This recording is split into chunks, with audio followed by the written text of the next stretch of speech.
Jnana Vahini, Chapter 7.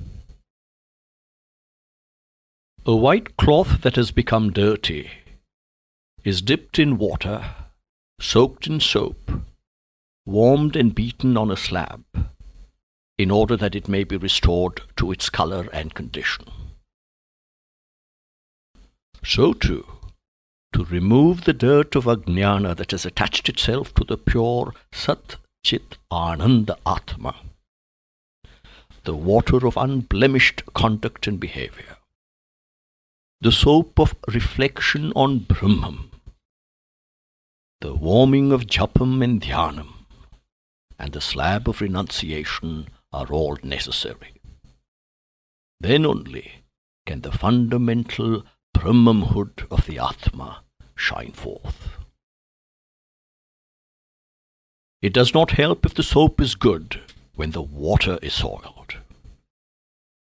All that soap and all that bother of heating and beating are sheer waste, for the cloth continues as dirty as ever.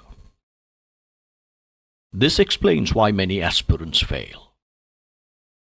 Though they have meditated on Brahman for many years and studied about it for long, their modes of behavior and conduct are all wrong. The fault lies in the water, not in the soap. The daily habits, acts, and activities are mean and low. The dhyanam on Brahman, the meditation on God, is all a waste. People in their ignorance hesitate to accept the rigors of spiritual discipline, considering them as so many fetters to free living. They decry the divine command. They denounce the grace divine. That command is not understood and appreciated. It is disobeyed and even fought against. But the wise man who plants wheat will be blessed by a harvest of wheat.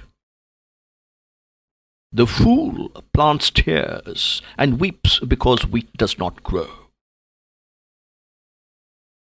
For everyone in the world, whether we believe it or not, 2 + 2 make 4. The result does not depend on your likes and dislikes. The fact that in every being there is the Supreme is a similar, inescapable reality. God will not give up if denied, or enter if invited. It is there. It is the being's very being with a capital B. This is the truth. And if you want to know it and experience it, develop the vision of the Jnani. Without that you can never see it. As the telescope alone enables you to see things that are far away, so the Jnana scope or Jnana drishti, that is, vision through the eye of wisdom, is essential to see Brahman immanent in every being. As the child refuses to believe in things beyond its circle of vision, the weakling, afraid of the travail of winning that drishti, that sight, that attitude, refuses to believe in the all-pervasive, all-inclusive Brahman. A set of persons with curious ideas have cropped up recently, and they strut about with great pride, for they have no yearning for God, even no use of God. They are sevaks, servants or helpers in social service, and they are satisfied with service. But the essence of seva or service is selflessness, an abnegation of the fruit thereof. The sevaks have no right to look down upon the godly and the spiritual aspirants as inferior, for that is but reaching for the fruit while neglecting the tree. Selfless service is the final fruit of the Godward discipline. That is the attitude of nishkama karma, renunciation of the fruits of action. How can the fruit be gained without the long and laborious nurture of the tree?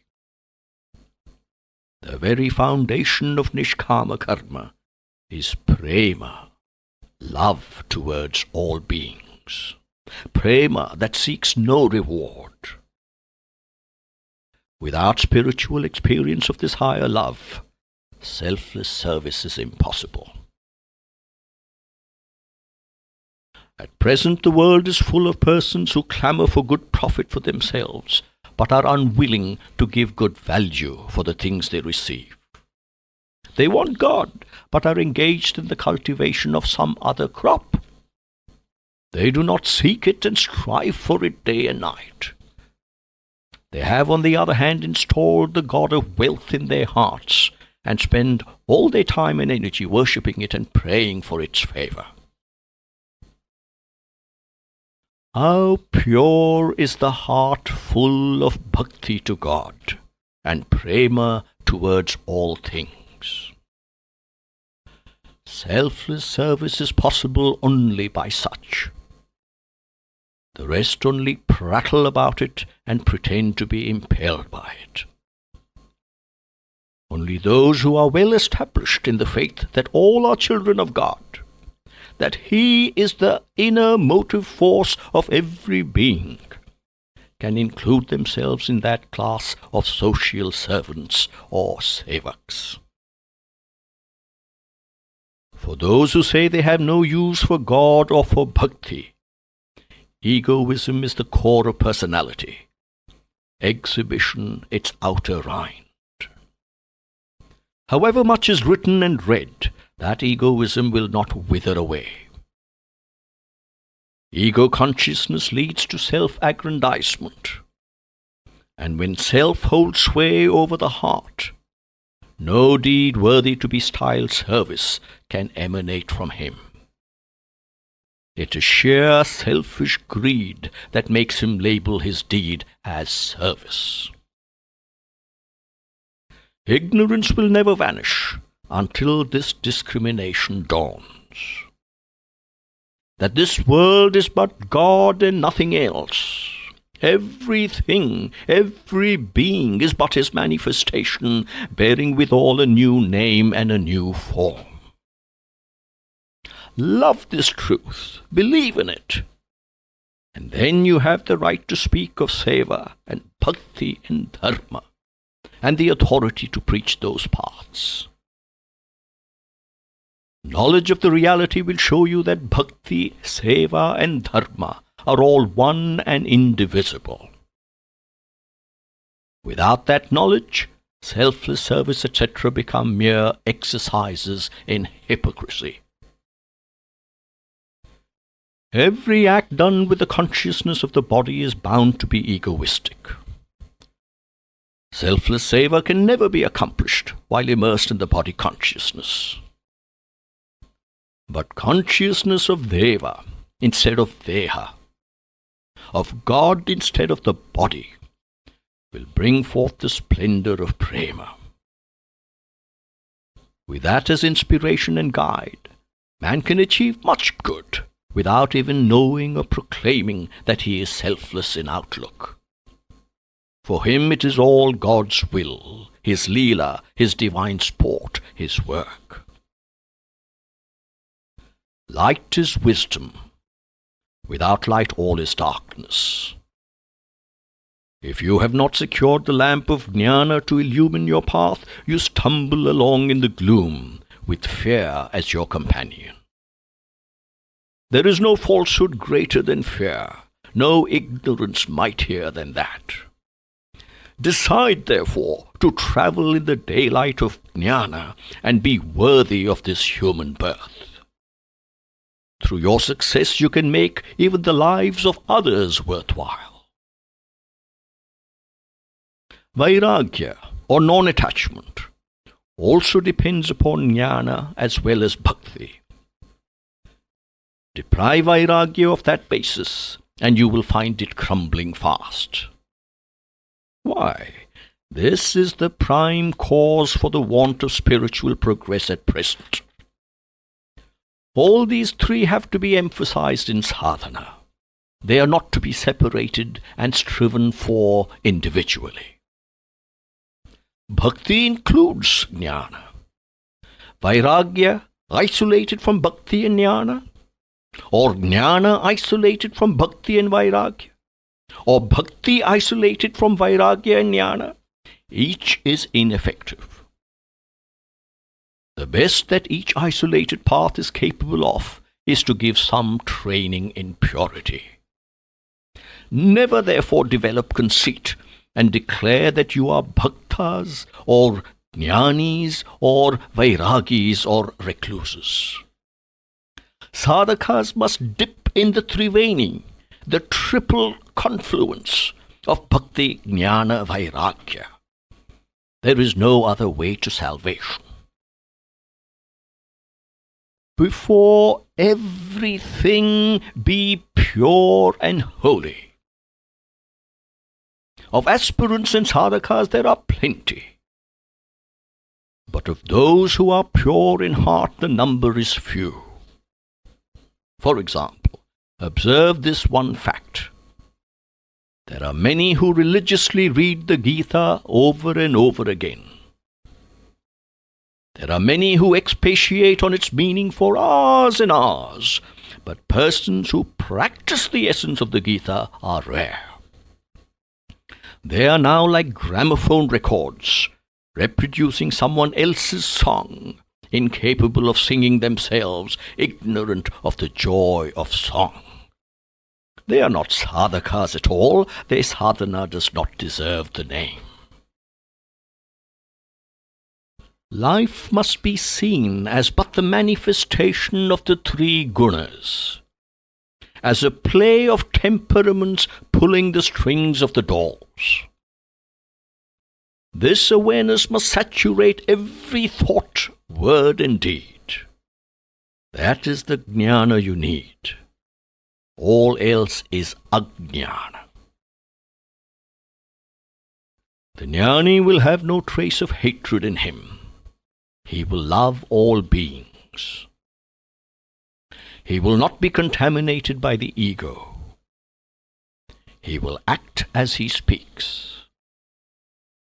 The ajnani will identify himself with the gross body, senses and mind, things which are but tools and instruments.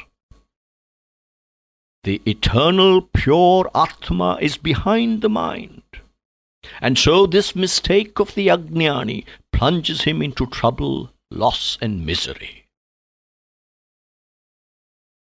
All the names and forms that fill up this universe and constitute its nature are but creations of mind.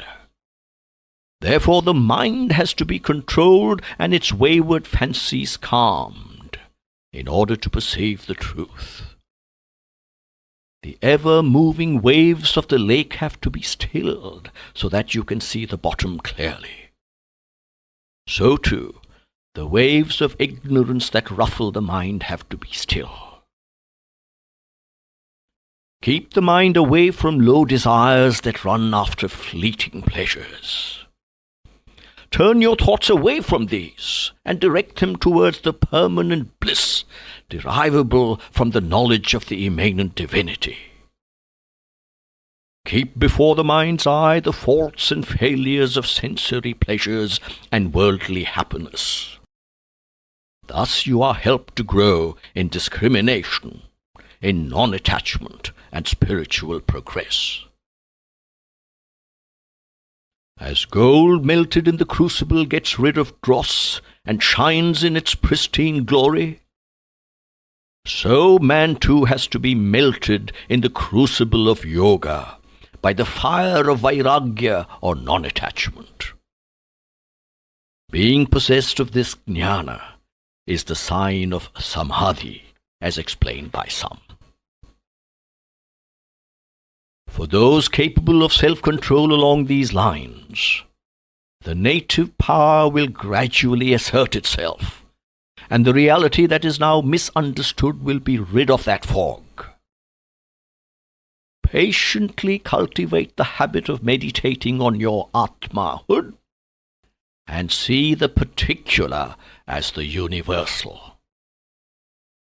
Through Samadhi, progress is guaranteed and liberation is won.